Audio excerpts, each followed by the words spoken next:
আমি এই সিদ্ধ আলু আর ময়দা দিয়ে কিভাবে এই নাস্তা রেসিপিটা তৈরি করব।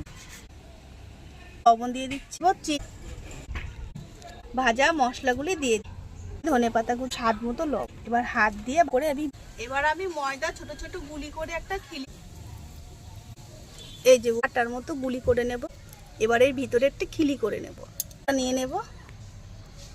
আলুর পুরটা আমি ভিতরে ভালো করে ভরে দিয়েছি, ময়দার এই মুখটা ভালো করে আটকে দিয়েছি, দিয়ে এইভাবে চেপটে দেবো, ঠিক যেমন আলুর চপ করে। একটা আমি এইভাবে রেডি করে নিয়েছি।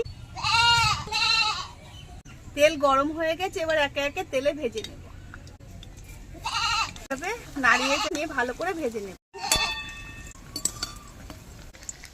এই হয়ে গেছে, তুলে নিচ্ছি।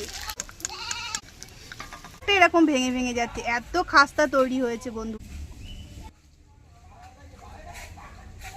খেতে